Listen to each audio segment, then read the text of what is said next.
आज हम बात करेंगे न्यूवोको विस्टास कॉर्पोरेशन लिमिटेड के आईपीओ के बारे में। इस वीडियो के थ्रू आपको इस आईपीओ से रिलेटेड सारी इंपॉर्टेंट डिटेल्स पता लग जाएंगी। हम कंपनी के फाइनेंशियल्स डिस्कस करेंगे, पैसा किस जगह पे इस्तेमाल करने वाली है कंपनी, इसके बारे में बात करेंगे, कंपनी के बारे में बात करेंगे, इस इंडस्ट्री के ट्रेंड्स को डिस्कस करेंगे और इस आईपीओ में इन्वेस्ट करने के प्रोज एंड कॉन्स को भी कवर करेंगे और साथ में हम आपको आईपीओ की डिटेल्स भी प्रोवाइड करेंगे।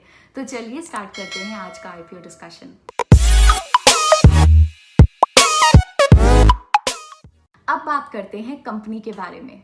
न्यूवोको विस्टा ओरिजिनली मुंबई में इनकॉर्पोरेट हुई थी 8 फरवरी 1999 को एक प्राइवेट लिमिटेड कंपनी की तरह कंपनीज एक्ट 1956 के अंडर, और इसका नाम था infra cement India private limited. उसी साल में कंपनी का नाम बदल के लाफार्ज इंडिया प्राइवेट लिमिटेड कर दिया गया डाइवेस्टमेंट के चलते और शेयर होल्डर्स के एक रेजोल्यूशन के पास किए जाने पे, जिसकी की डेट थी 8 मार्च 2017 की। कंपनी का नाम बदल के finally Nuvoco Vistas corporation limited कर दिया गया और कंपनी को एक फ्रेश सर्टिफिकेट ऑफ इनकॉर्पोरेशन भी इशू किया गया आरओसी द्वारा, जिसकी डेट थी 10 मार्च 2017 की। ये 5th लार्जेस्ट सीमेंट कंपनी है इंडिया की और ये कैपेसिटी के टर्म्स में लार्जेस्ट सीमेंट कंपनी है ईस्ट इंडिया की।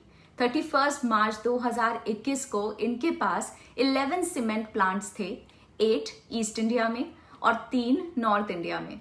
ये सीमेंट प्लांट्स ईस्ट इंडिया में वेस्ट बंगाल, बिहार, उड़ीसा, छत्तीसगढ़ और झारखंड में लोकेटेड हैं और नॉर्थ इंडिया में राजस्थान और हरियाणा में हैं और आरएमएक्स प्लांट्स इनके अक्रॉस इंडिया लोकेटेड हैं। 31 मार्च 2021 को इन सीमेंट प्लांट्स की installed capacity 22.32 million metric tons per annum की थी। इनमें से 3 प्लांट्स जो कि ईस्ट इंडिया में लोकेटेड हैं इंटीग्रेटेड यूनिट्स हैं और 5 प्लांट्स ग्राइंडिंग यूनिट्स हैं। नॉर्थ इंडिया के 2 प्लांट्स इंटीग्रेटेड यूनिट्स हैं और तीसरा ब्लेंडिंग यूनिट है। इनके सारे इंटीग्रेटेड प्लांट्स में वेस्ट हीट रिकवरी सिस्टम्स हैं जिनकी टोटल कैपेसिटी 44.7 मेगावाट की है।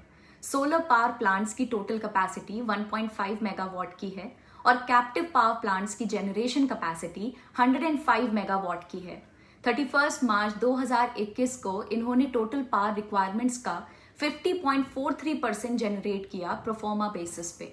ये कंपनी एक सोलली सीमेंट बेस्ड कंपनी से बिल्डिंग मटेरियल्स कंपनी बनी with a vision to build a safer, smarter and sustainable world. इस कंपनी को प्रमोट किया है निरमा ग्रुप के डॉक्टर करसन भाई के पटेल ने, जो कि एक सक्सेसफुल एंटरप्रेन्योर हैं। द निरमा ग्रुप एक डाइवर्सिफाइड कॉन्ग्लोमरेट है जो मैन्युफैक्चर करती है products ranging from chemicals to detergents, soaps, health care products और रियल एस्टेट डेवलपमेंट में भी है। ये company fastest growing cement company है in terms of capacity addition on percentage terms, जिसकी इंस्टॉल्ड कैपेसिटी डबल हो रही है पिछले 5 साल में एनयू विस्टा के एक्विजिशन के बाद से। फिस्कल 2021 में मार्केट के ट्रेड सेगमेंट ने 73% सेल्स कंट्रीब्यूट करी, जिसमें ईस्ट इंडिया 76%, नॉर्थ इंडिया 56% और सेंट्रल इंडिया 79% पे रहा, जबकि नॉन ट्रेड सेगमेंट का कंट्रीब्यूशन 27% का था, जिसमें ईस्ट इंडिया 24%, नॉर्थ इंडिया 44% और सेंट्रल इंडिया 21% पे रहा। अब आप अपने स्क्रीन पे देख सकते हैं कंपनी 50 से भी ज्यादा वैरायटी ऑफ प्रोडक्ट्स ऑफर करती है अलग अलग सेगमेंट्स में, जैसे कि सीमेंट, आरएमएक्स, मॉडर्न बिल्डिंग मटेरियल्स।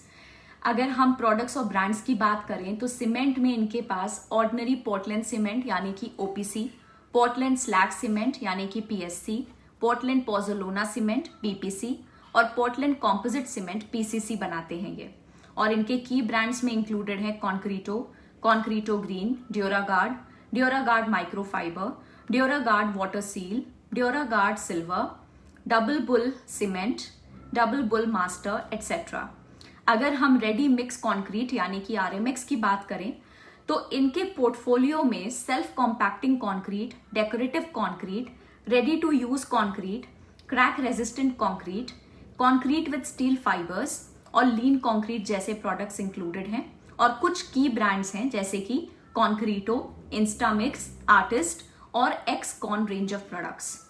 आखिर में बात करते हैं मॉडर्न बिल्डिंग मटेरियल्स के बारे में, जो इनके लिए एक की डिफरेंशिएटर है। इसके अंदर इनके पास जो प्रोडक्ट्स ये बनाते हैं उनमें इंक्लूडेड हैं construction chemicals, tile adhesives, wall putty, dry plaster, cover blocks and ready mix dry 162 concrete.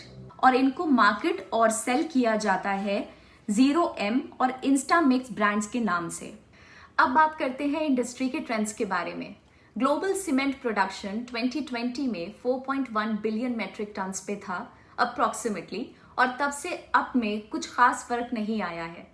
अगर हम बाकी मेजर सीमेंट प्रोड्यूसिंग कंट्रीज से इंडिया को कंपेयर करें तो इंडिया का per capita cement consumption 200 to 250 KG के साथ लोवेस्ट पे रिकॉर्ड होगा, जो कि almost half of the world की एवरेज के बराबर है।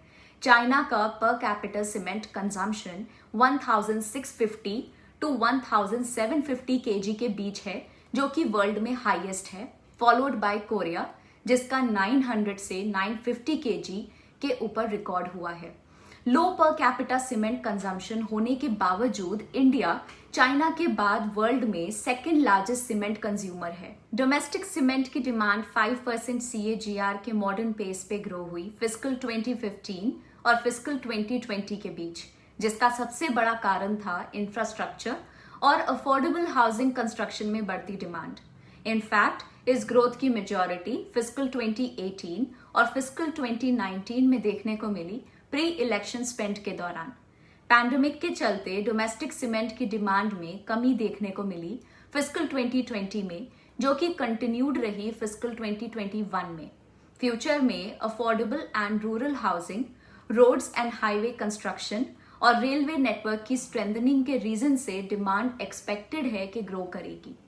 अब बात करते हैं कंपनी के फाइनेंशियल्स और IPO के डिटेल्स के बारे में। जैसे कि आप अपने स्क्रीन पे देख सकते हैं, ये सारे फिगर्स क्रोर्स में हैं। 31 मार्च 2020 को कंपनी के टोटल एसेट्स 13,444 पे थे, जो कि बढ़ के 19,907.57 करोड़ पे पहुंच गए। कंपनी का रेवेन्यू भी इंक्रीज हुआ है, 6,829 पे था ये पिछले साल, और इस साल 31 मार्च 2021 को टोटल रेवेन्यू 7,522.69 करोड़ पे पहुंच गया। प्रॉफिट में हमको थोड़ा सा निराशा देखने को मिल रही है। ये 249.26 करोड़ पे रिकॉर्ड हुआ था पिछले साल, लेकिन इस साल ये एक नेगेटिव फिगर है, -25.92 करोड़ पे रिकॉर्ड हुआ है, जिसकी वजह से नेट प्रॉफिट मार्जिन में भी हमको नेगेटिव देखने को मिल रहा है, -0.34% पे है। ऑपरेटिंग प्रॉफिट मार्जिन 8.86% का है। अर्निंग पर शेयर हमको अगेन नेगेटिव -0.82 पे दिख रहा है। अगर हम डेट टू इक्विटी की बात करें तो ये 0.79 पे है, जो कि मैनेजेबल है, और करंट रेशियो कंपनी का 0.51 है। अब बात करते हैं IPO के डिटेल्स के बारे में। IPO की ओपनिंग डेट है 9 अगस्त 2021 की, और इसकी क्लोजिंग डेट है 11 अगस्त 2021 की। इस IPO का प्राइस बैंड है 560 to 570 rupees per equity share का, और एक मार्केट लॉट है इसका 26 शेयर्स का। इसका टोटल इशू साइज है 5,000 करोड़ पे, जिसमें से फ्रेश इशू है 1,500 करोड़ का और ऑफर फॉर सेल है 3,500 करोड़ का। इसकी लिस्टिंग डेट 23 अगस्त की है 2021 को, और IPO डिटेल्स में बस इतना ही। अब बात करते हैं इस कंपनी के IPO में इन्वेस्ट करने के प्रोज और कॉन्स के बारे में। तो सबसे पहले हम डिस्कस करेंगे प्रोज के बारे में। सबसे पहले मैं आपको ये बता दूं कि ये सबसे बड़ी सीमेंट मैन्युफैक्चरर है ईस्ट इंडिया की, और ये 5th लार्जेस्ट सीमेंट मैन्युफैक्चरर है इंडिया की इन टर्म्स ऑफ कैपेसिटी।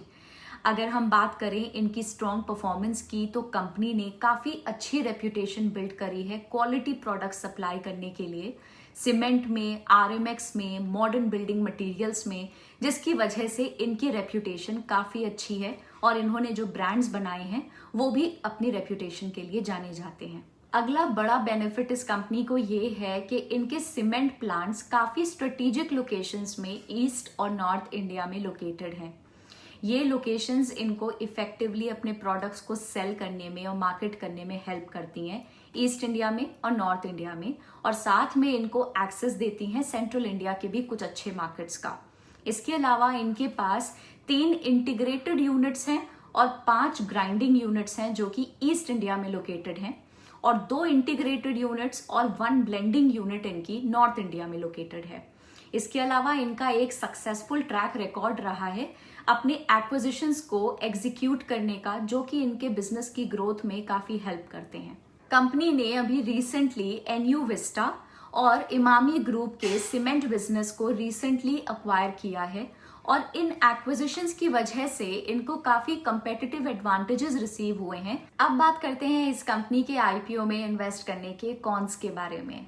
तो सबसे पहली बात जो यहाँ समझने वाली है वो ये है कि सीमेंट एकदम प्रॉक्सी की तरह होता है इकोनॉमिक एक्टिविटी का। अगर किसी भी कारण से इंडियन इकोनॉमी किसी prolonged period of slow down में जाती है तो उसका डायरेक्ट इम्पैक्ट किसी भी सीमेंट कंपनी पे पड़ता है, जैसे कि न्यूवोको विस्टा। साथ में एक और बात जो यहाँ समझने वाली है वो ये है कि सीमेंट बिजनेस बहुत हेविली डिपेंड करता है लाइमस्टोन की अवेलेबिलिटी, उसकी माइनिंग, उसके प्रोक्योरमेंट के ऊपर। अगर किसी रीजन से कंपनी लाइमस्टोन रिजर्व्स को एक्सेस नहीं कर पाती है या फिर ऐसा कुछ हो जाता है कि अच्छी डील ग्रैब नहीं कर पाती है तो उसका भी डायरेक्ट इम्पैक्ट कंपनी के बिजनेस पे पड़ेगा। मैन्युफैक्चरिंग कैपेसिटीज का अंडर यूटिलाइजेशन या फिर आपकी जो एक्सपैंडेड मैन्युफैक्चरिंग कैपेसिटीज हैं उनको ढंग से ना इस्तेमाल कर पाने की वजह से भी काफी एडवर्स इफेक्ट देखने को मिल सकता है बिजनेस के ऊपर, उसके फ्यूचर प्रोस्पेक्ट्स पे और फ्यूचर की आपकी फाइनेंशियल परफॉर्मेंस के ऊपर भी। न्यूवोको इतनी बड़ी कंपनी बनी है अपने एक्विजिशंस के थ्रू। एक्विजिशंस से हमको ऑब्वियसली बेनिफिट होता है कैपेसिटी के टर्म्स में, मगर इतना आसान नहीं होता नए नए डिफरेंट बिजनेसेस को इंटीग्रेट करना, उनके प्रोसेसेस को इंटीग्रेट करना, उनके कल्चर्स को अंडरस्टैंड करके उनको इंटीग्रेट करना। तो ये भी कंपनी के लिए फ्यूचर में कुछ रिस्क जनरेट कर सकता है। तो आज के इस आईपीओ डिस्कशन में इतना ही। आई होप आपको ये वीडियो पसंद आया होगा। आप इस वीडियो को अपने उन फ्रेंड्स के साथ भी शेयर करिए जिनके लिए आपको लगता है ये इन्फॉर्मेशन इंपॉर्टेंट है। ऐसे ढेर सारे आईपीओ अलर्ट्स एंड डिस्कशंस के लिए ग्रो के चैनल को सब्सक्राइब करें। हम आपको याद दिला दें, ये वीडियोस एजुकेशनल पर्पस के लिए हैं, ये कोई बाय या सेल रिकमेंडेशन नहीं है। Bye bye.